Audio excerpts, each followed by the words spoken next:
Sœurs et frères dans le Christ, paix, joie, grâce, amour à chacun, à chacune de vous, de la part de Dieu notre Père, et au nom de notre Seigneur Jésus-Christ, en ce jour où nous commençons, nous entrons dans ce que l'Église appelle le Triduum Pascal.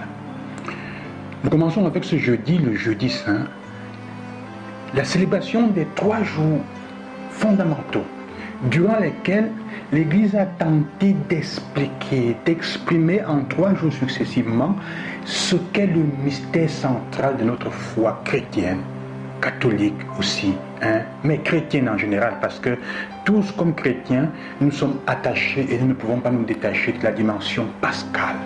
Que nous soyons protestants, catholiques, orthodoxes ou d'autres, nous ne pouvons pas nous détacher de cette dimension-là. Alors, il est important de comprendre et de nous laisser entraîner dans cette dimension. Aujourd'hui, par contre aussi, c'est le jour où Jésus institue 2 sacrements. Le sacrement de l'Eucharistie qui est le sacrement des sacrements.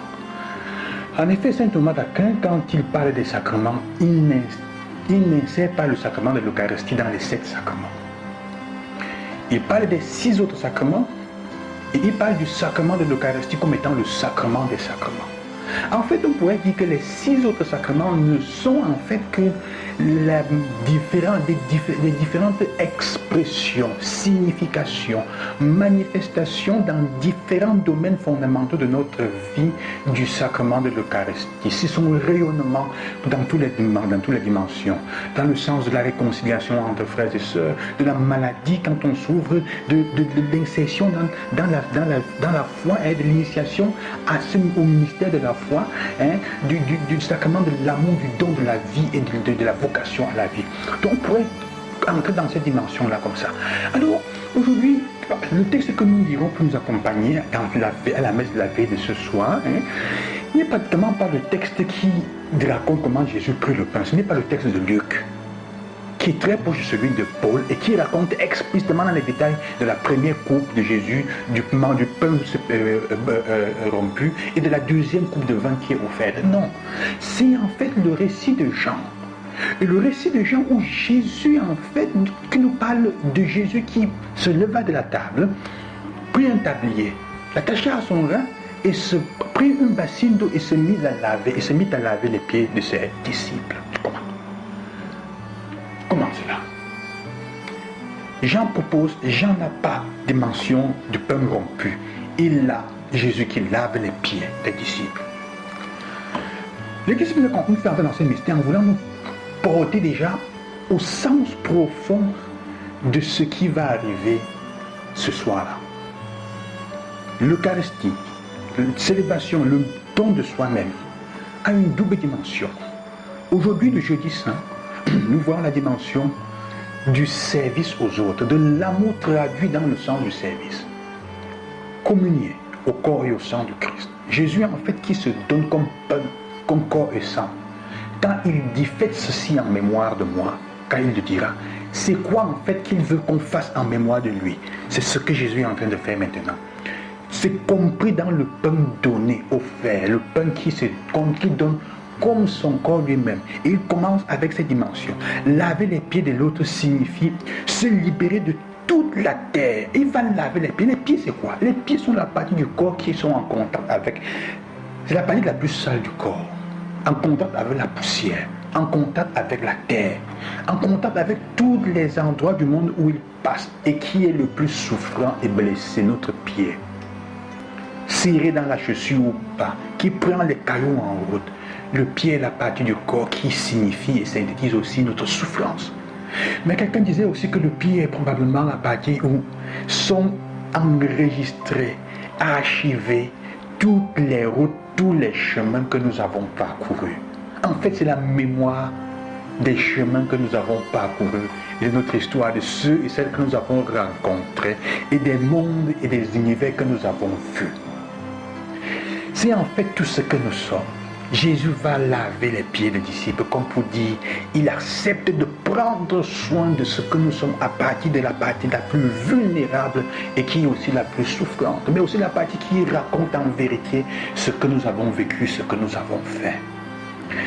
Aimer vivre l'Eucharistie, choisis de vivre l'Eucharistie, Jésus qui va se donner après, on comprendra le vendredi, c'est un autre sens de le don de l'Eucharistie, c'est ensemble.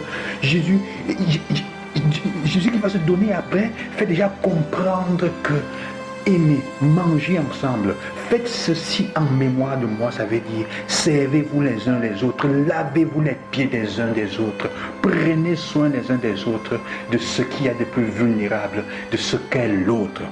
Se laver les pieds, c'est donc se libérer de toute cette terre qui souvent est faite de douleur et qui est restée attachée à notre pied. Et seulement quand quelqu'un a pris une distance significative de sa vie, de sa propre vie, il n'y a qu'à ce moment-là qu'il ou elle peut s'asseoir à la table de Jésus et l'écouter. Sinon, on continuera à avoir les pieds sur la terre, dans la douleur,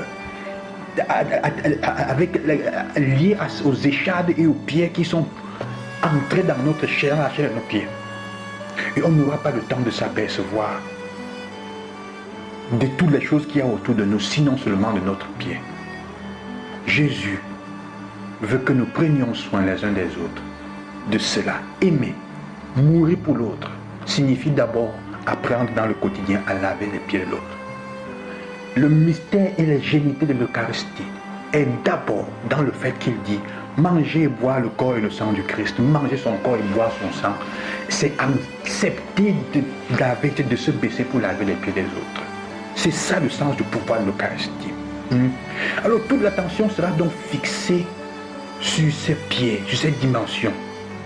Jésus libère, nous libère d'une attention erronée, d'une mauvaise attention. Et il nous aide, il nous habilite à sentir, à voir, à nous rendre compte, à manger, à goûter et à pleurer même ensemble.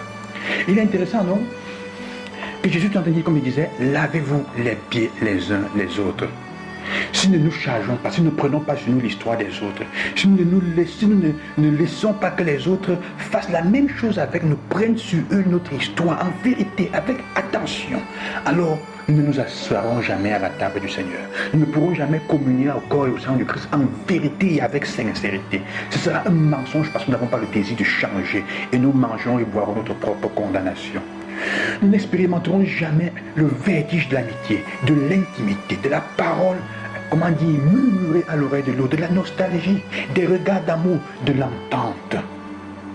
Mais nous n'avertirons, nous ne comprendrons, nous ne sentirons que la peur, la frustration, la colère, la rage, la rancœur, l'insécurité, pour tout ce que nous avons, pour tout ce qui nous est arrivé.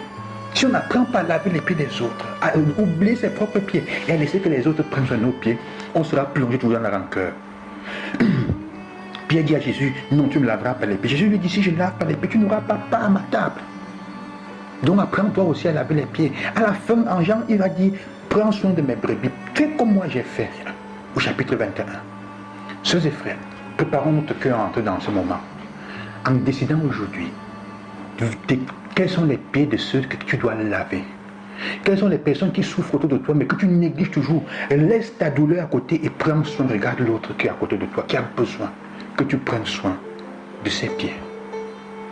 Que le Seigneur vous accompagne et qu'il vous bénisse. Bon Triduum Pascal, c'est la porte d'entrée. À demain. Loué soit Jésus-Christ.